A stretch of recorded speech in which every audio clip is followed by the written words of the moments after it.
রাখি বন্ধন। আচ্ছা, জানেন কেনই রাখি বন্ধন পালন করা হয়?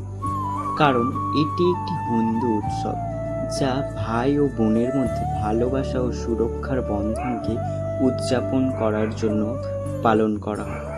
এই দিনে প্রতিটি হিন্দু বাঙালি বোনেরা তাদের ভাইদের কবজিতে একটি পবিত্র সুতো, যেটা রাখি বলা হয়, সেটি পরায়। এটি বাঁধে, যা ভাইয়ের মঙ্গল কামনা এবং আজীবন সুরক্ষার জন্য বোনের প্রতিজ্ঞা হয়ে থাকে।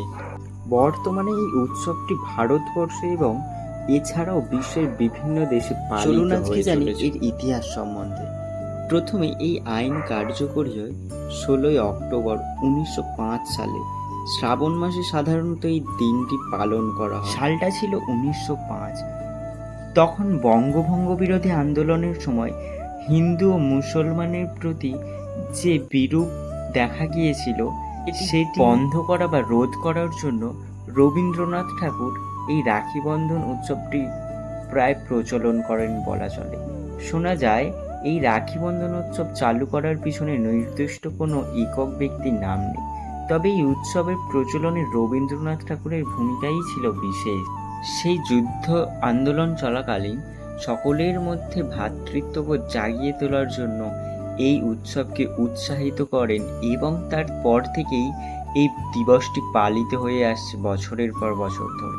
জানেন, পৌরাণিক অনুসারে যখন যমুনা যমের কবজিতে রাখি বাঁধেন, কথিত আছে তখন তিনি এই অঙ্গভঙ্গিতে এতটাই মুগ্ধ হন যে তিনি তাকে অমরত্ব দান করে থাকেন, যা এই উৎসবের চিরন্তন সুরক্ষা এবং ভাইদের বোনদের প্রতি স্থায়ী বন্ধনের প্রতীক হয়ে রয়েছে।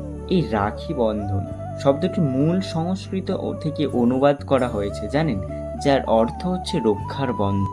পুরাণে শোনা যায়, কথিত আছে যে দ্রৌপদী নাকি তার ভক্তিতে শাড়ি থেকে সোনার সুতোর ব্যবহার করে রাখি তৈরি করেছিলেন, যা তাদের মধ্যে বন্ধনের প্রতীক হিসেবে চিহ্নিত, যা কৃষ্ণের ঐশ্বরিক আবির্ভাব এবং তাকে রক্ষা করার প্রতিশ্রুতি দিয়ে পরিচালিত করে। তাই বলা হয়েও থাকে যে এই রাখি বন্ধন দেবতা শ্রী কৃষ্ণের একটি গল্পের জন্য উৎসর্গকৃত। জানেন, তাই বলা চলে রাখি বন্ধনের ইতিহাস বহু প্রাচীন এবং এটি বিভিন্ন পৌরাণিক ও ঐতিহাসিক ঘটনার সাথে জড়িত রয়েছে, যা সময়ের সাথে সাথে আরও বেশি গুরুত্বপূর্ণ হয়ে উঠেছে। বন্ধুরা, ভিডিওটি যদি ভালো লেগে থাকে তাহলে অবশ্যই লাইক, কমেন্ট এবং